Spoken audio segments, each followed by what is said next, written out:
আমরা গলায় তুলসী মালা পরি, আমাদের যে রীতিনীতি সংস্কৃতি, আমরা ভারতেই থাকব। 58 জন, আমি জ্যোতিবাবুকেও শ্রদ্ধা করব, তিনি ডক্টর শ্যামাপ্রসাদ মুখার্জির সঙ্গে সমর্থন দিয়েছিলেন। আর 21 জন মুসলিম আইনসভার এমএলএ কে দোষারোপ সমালোচনা করলো, একজনকে উঁচুতে তুললো, একজনকে নিচুতে ফেললো, তা নয়। আমি আপনাকে ইতিহাস বলি, 1947 সালে 20 জুন পশ্চিমবঙ্গ যে বিধানসভা, যার আমি একাধিকবার মেম্বার হয়েছি এবং মন্ত্রীও ছিলাম, আজকে অপোজিশন লিডার, 2006 এমএলএ আমি, তখন আইনসভা বলতো সেদিন আমরা ভারতে থাকবো না তদানীন্তন পূর্ব পাকিস্তান, আজকের বাংলাদেশে থাকবো, প্রস্তাব এসেছিল স্বাধীনতার আগে 1947 20 জুন। ডক্টর শ্যামাপ্রসাদ মুখার্জির নেতৃত্বে 58 জন হিন্দু আইনসভার মেম্বার ভোট দিয়েছিলেন যে না, আমরা পাকিস্তানে যাব না, আমরা ভারতে থাকব। স্বামী বিবেকানন্দের মাটি, নেতাজি সুভাষচন্দ্র বসুর কর্মক্ষেত্র, শ্রী চৈতন্য দেবের জায়গা, ঠাকুর রামকৃষ্ণ দেব এখানে তার জ্ঞানের আলোক বর্তিতা দিয়েছেন। মা কালীর আরাধনা আমরা করি, দেবী দুর্গাকে আমরা করি, মা সরস্বতীর বন্দনা করি, কোজাগরী লক্ষ্মী পুজো করি, জগদ্ধাত্রী পুজো করি, বাড়িতে বাড়িতে তুলসী মঞ্চ আছে, আমরা শঙ্খনাদ দীপদান করি, আমরা অমাবস্যা পূর্ণিমা একাদশী পালন করি, আমরা কার্তিক মাসকে দামোদর মাস হিসেবে পালন করি, আমরা গলায় তুলসী মালা পরি, আমাদের যে রীতিনীতি সংস্কৃতি, আমরা ভারতেই থাকব। 58 জন, আমি জ্যোতিবাবুকেও শ্রদ্ধা করব, তিনি ডক্টর শ্যামাপ্রসাদ মুখার্জির সঙ্গে সমর্থন দিয়েছিলেন। আর 21 জন মুসলিম আইনসভার এমএলএ, তারা বলেছিল যে না, আমরা পাকিস্তানে যাব। আমরা 58-21 ভোটে জিতেছিলাম। তাই আজকে আপনি ভারতীয়, ভারতে আছেন, নইলে আপনাকে বাংলাদেশে থাকতে হতো। ঠিক একইভাবে 1947 15ই আগস্ট, ফ্রিডম এট মিডনাইট, ভারত আর পাকিস্তান ভাগ হয়েছিল কিভাবে? দুটো প্রধানমন্ত্রী দেওয়ার জন্য, জওয়াহরলাল নেহরু আর মোহাম্মদ আলী জিন্নাহ? না, দ্বিজাতি তত্ত্বে। ফর্মুলাটাই ছিল দ্বিজাতি তত্ত্ব। দ্বিজাতি মানে মুসলিমদের জন্য, মেজরিটি মুসলিমদের জন্য পাকিস্তান মোহাম্মদ আলী জিন্নাহ লিডারশিপে, আর এখানে কংগ্রেসের নেতৃত্বে হিন্দুস্তান ভারতবর্ষ। তাহলে আপনি বলুন, আমরা সেই জায়গা থেকে আজকে কোন জায়গায় গেছি? কেন আমাদের সনাতনীদের জনসংখ্যা এত কমছে? পশ্চিমবঙ্গে 85% হিন্দু ছিলেন, আজকে কেন 70% নিচে আমরা নেমে গেছি? ডেমোগ্রাফি কেন চেঞ্জ হচ্ছে?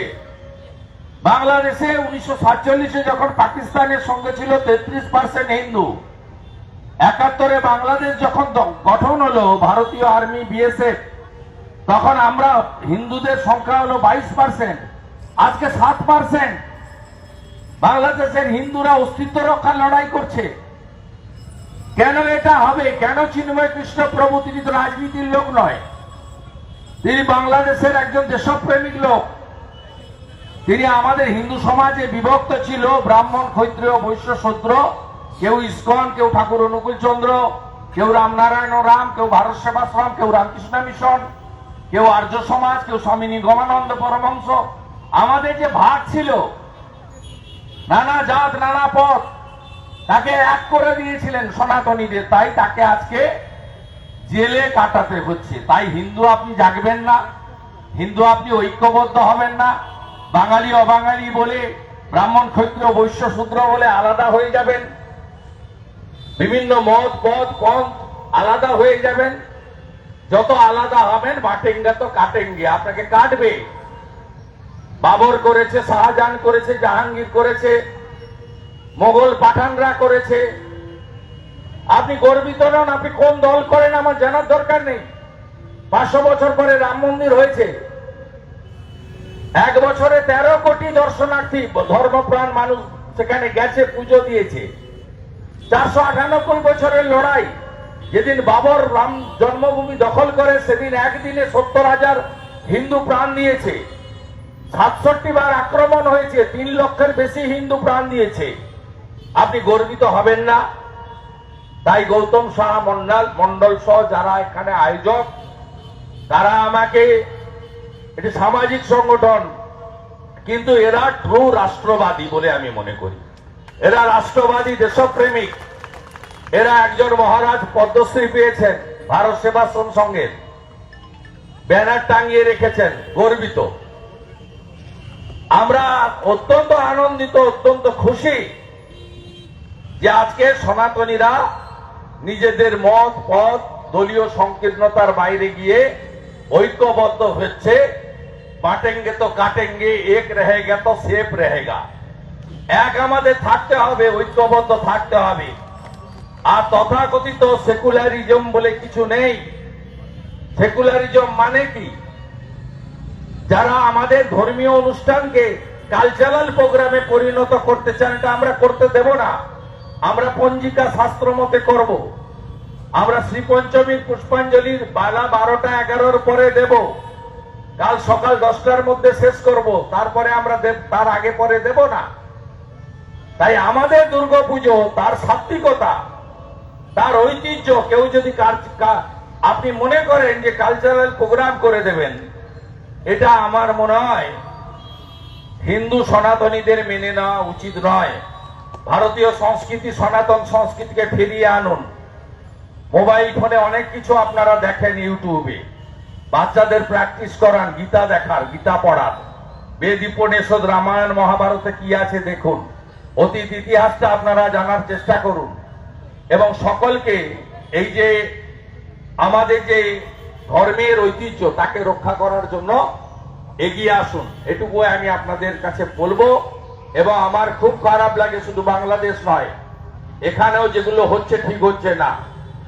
এই মাননীয় সরকারকে, মাননীয় যারা ব্যবস্থাপক, যারা নিয়ন্ত্রক, তাদেরকে বলবো, কেন রাজাবাজারে এখান থেকে ঢিলছোড়া দূরত্বে কালী ঠাকুরের উপরে আক্রমণ হবে? কালী মা কোনো ভুল করেনি। রাজ্যের মুখ্যমন্ত্রীর বাড়িতেও কালী পুজো হয়, কেন কালী ঠাকুর আক্রান্ত হবে? দুর্গাপুজোর বিসর্জনের দিন হাওড়ার শ্যামপুরে কেন 5টা দুর্গা মূর্তি ভাঙা হবে? কেন বেলডাঙ্গার কার্তিক মেলাতে 50টা মন্দির আক্রান্ত হবে? কেন হরিণঘাটার নগর উকড়াতে স্কুলে গিয়ে বলা হবে যে এখানে সরস্বতী পুজো করবেন না? কে অধিকার দিয়েছে আপনাদের এগুলো করার? আমরা স্বামীজির শিষ্য। কিছু দূরেই সিমলা স্ট্রিটে স্বামীজি জন্মগ্রহণ করেছেন। আমরা গর্বিত হিন্দু। স্বামীজি বলে গেছেন, গর্ব করে বলো আমি হিন্দু।